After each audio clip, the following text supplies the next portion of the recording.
Video detail, customer Rushing, Lowe's 2654. Let me give you an overview of the kitchen real quick. The left-hand wall there has an angled pantry, lean-in pantry. We have cabinetry and a 9-foot ceiling that goes to the right. What I did was I went ahead and I give you individual measurements of what each cabinets are existing cabinets. When I look here at the end, I've got a 33-inch oven cabinet here.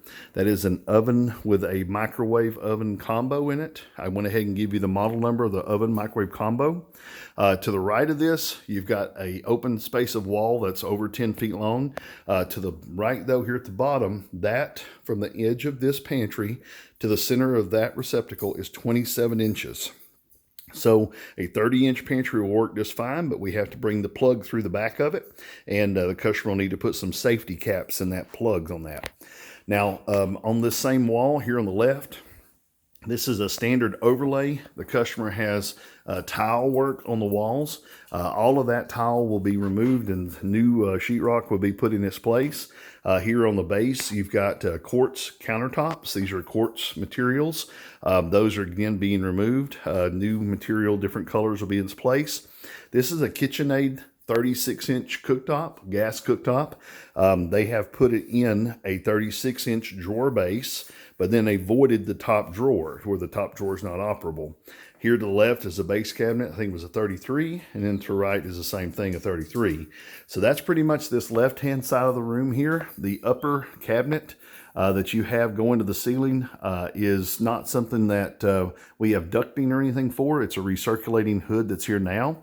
Customer is concerned maybe about putting in a duct system for this. Talk to them about what options they have for the hood.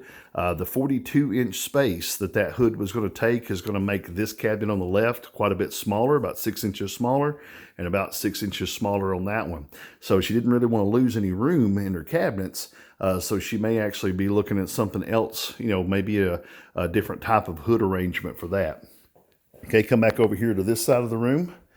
On this side, you've got your refrigerator, and this refrigerator measures 36 inches for sure wide, but it is 71 inches tall. If you take a look, they actually had to cut the bottom of the cabinet to get this thing to fit in here. It's really tight. If you look here on the right, they actually have a 2.5-inch filler to the right-hand side. There's room and width. It was the height that was the issue. Now, the cabinet that's there now is a WR 3624. On the layout, I put a WR 3621 to make sure that we have plenty of room there.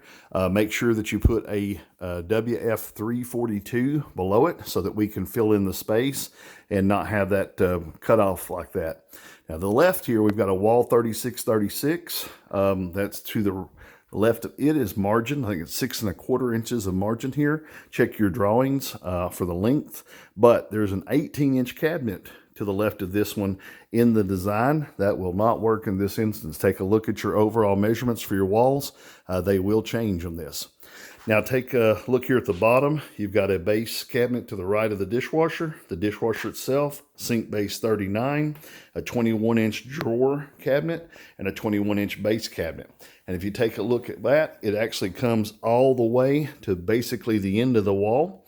The customer is wanting to have this wall cut down to 34.5 inches to make this an all one level installation for the countertop. The only thing I can see about that is these corbels on the other side are actually hanging down. The bottom of that corbel is lower than the actual bottom of this cabinet baseline. So there will be a little bit of paint and redoing of some sheetrock work there. That will be out of the scope of anything that we do. Now the other thing here on this wall, there is an open end here on this wall. If we cut this wall down to 6 inches lower than what it is, then there won't be any sheetrock or anything there. Again, that'll be something that a third party, another company, will have to actually do for the repair and painting of that. Now, if I look underneath here real quick, we've got a composite granite sink that's in there right now. And underneath, we're on a slab for the home, concrete slab. Right now, the plumbing comes through the floor as a knuckle and it has PEX pipes. You can see that it actually has a pretty good opening